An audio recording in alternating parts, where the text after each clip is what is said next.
Hey, what's up out there? Welcome back to Building Blocks for Mental Health, where I empower you to continue to build into becoming the best version of yourself. It's your boy, it's your therapist, it's your LPC, Jermaine Wright. What's up? Glad to see everyone back. So, today I wanted to have a discussion about self care. I mean, in today's fast paced world, it can be really easy to forget about, what are some of the things that we need to be doing to take care of ourselves. So let's have a conversation about what are some practical things that we can do to enhance our mental health and nurture restoration and protection, okay? So, before we dive in, I just want to remind you all, if you haven't already done so, to like, hit that subscribe button, and share. And to all my repeat viewers, thank you for continuing to check in. I appreciate the new viewers, and I appreciate my continuing viewers, because this is how we continue to expand upon the conversation, continue to spread awareness, and foster insight into what are some of the things that we can do to not only help ourselves, but also help other people within the community. So let's keep building together, okay? So today we're going to be talking about 8 practices that we can use to enhance our mental health by nurturing restoration and protection. So in today's fast-paced world, y'all, it's real easy to neglect our mental health and amidst the demands of our daily life. However, prioritizing our well-being is essential for leading a fulfilling and balanced life.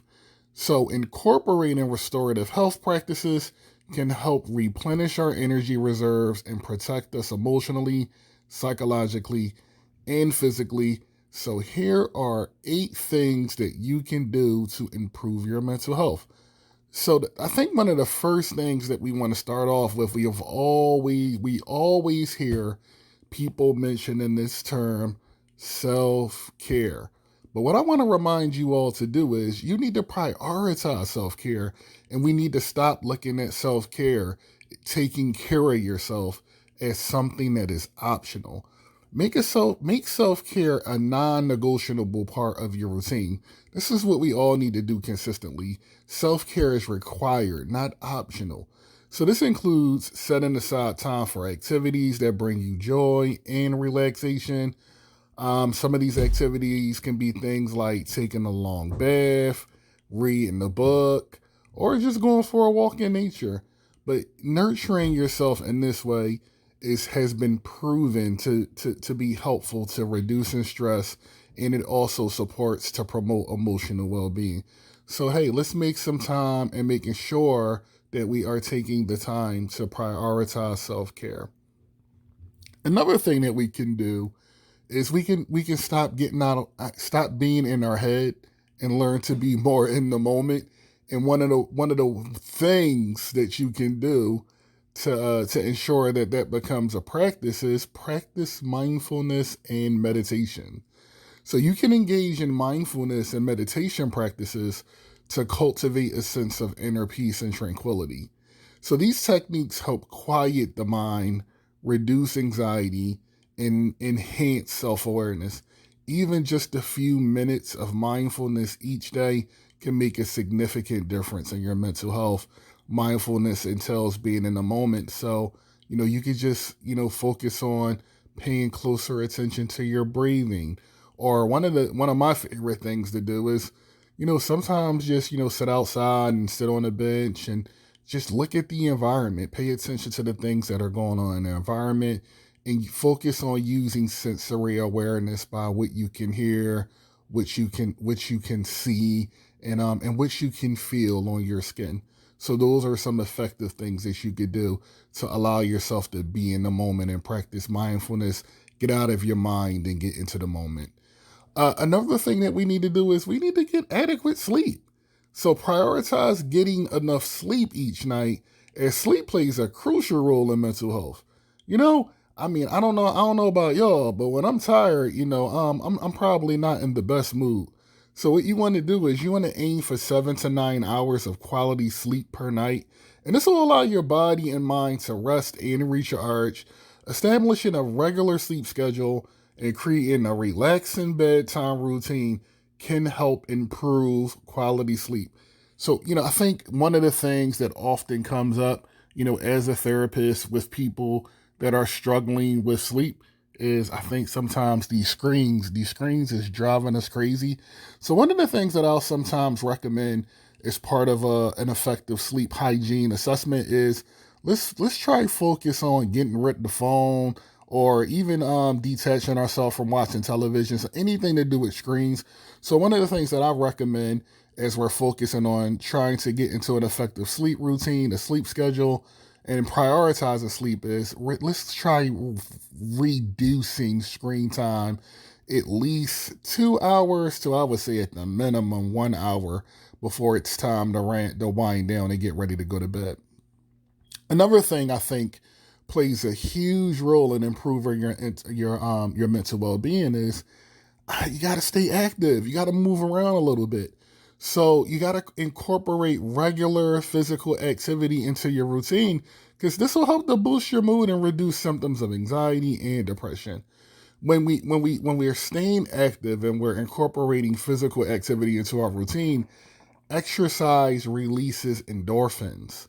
So, endorphins are natural mood lifters and can help alleviate stress and tension. It's a chemical found in your body that it naturally produces, and exercise helps to release that chemical. So you want to find activities that you enjoy, whether it's walking, yoga, dancing, or playing a sport, and you want to make them a regular part of your life. Personally, me, I enjoy going to the gym. That's my way of getting a little bit of physical activity. I got me a little gym membership, so you go to the gym, and there's a lots of different things that you can do at the gym. But also, one of the things I recommend too is, hey, getting up and moving around the home. You got steps, or hey, you can clean up. You can reduce clutter in your environment. That's something else that you can do to help yourself be a little bit more active than just lying around all day and maybe just not doing anything. Okay. So another thing that we want to focus on doing is connecting with people, right? You want to cultivate meaningful connections with friends, family, and community members. Social support is essential for mental health and providing a sense of belonging and emotional validation is what social support does for us when we are having meaningful connections with people. So you want to make time for social activities, you want to reach out to loved ones regularly, and you want to participate in group activities or support groups to foster connections and combat feelings of isolation. Now, I understand. Listen, I'm not ignorant to how some people don't have those things. But one of the things that I always encourage people to do when it comes to having a lack of meaningful relationships is sometimes you just got to have a little bit of courage to step outside the box and expand your circle. One of the things that I always tell people from time to time is, hey, be mindful of the how the environment shapes your experience, and sometimes you got to change your environment to change your experience. Check out my other video on personal growth and development, y'all. It's right here on the YouTube page. Okay, so as we continue the discussion, let's talk a little bit about boundaries and how boundaries are also essential to improving our mental well-being. So you got to learn to set healthy boundaries in your relationships and daily life to protect your emotional and psychological well-being. What boundaries does is boundaries help define what is acceptable and what is not, and they empower you to prioritize your needs and your values. So you want to practice when it comes to setting boundaries. You want to practice being assertive and communicating your boundaries and respect the boundaries of others. And most importantly, I think one of the things is it's not necessarily the boundaries of others that's a problem. It's our own personal boundaries that we don't have for ourselves when we're inconsistent. And when you're inconsistent with implementing and maintaining your boundaries, that's likely the path that leads to becoming anxious, frustrated, stressed, and even depressed at times when we violate our own boundaries because we're being inconsistent. We're not meaning what we say, and we're not saying what we mean. So we'll probably be talking a lot more about some of that on in future episodes of building blocks. Okay, so hey, listen, don't be afraid to ask for help. Don't be afraid to ask for help. Seek professional help when it's appropriate and when it's needed. Don't hesitate to seek professional help if you're struggling with mental health. Therapy can provide valuable support and guidance in navigating challenges, managing your emotions, and helping you develop effective coping strategies. A mental health professional can offer personalized treatment options tailored to your needs. So I think it's great if individuals have family members, friends, I don't know, pastors. It's great if you have people that you can lean on, but sometimes you need somebody that has a higher level of skill set and also somebody who has the ability to be objective and then somebody who has the ability to understand the clinical aspect of what you may be experiencing because it's a difference between you're just going through something and also being able to identify the difference between going through something and being able to identify that you have a real life chemical imbalance. You have bipolar disorder, you have schizophrenia. So somebody with a general knowledge of that might not be fully equipped to really provide you with the best way to work through something like that. That's why you want to seek professional help when needed, okay? That's one reason. All right, so we are coming to the close, and I think the last thing that we want to be mindful of is your mindset, right? And how your mindset, affects your overall overall, I don't know why I'm so tongue twisted today, y'all, but why your mindset affects your overall well being, because your mindset plays a role in your mood.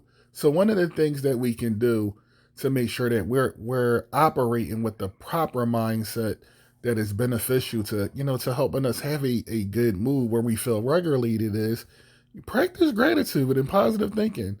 You want to cultivate a mindset of gratitude and positivity by focusing on the things that you're grateful for and reframing negative thoughts.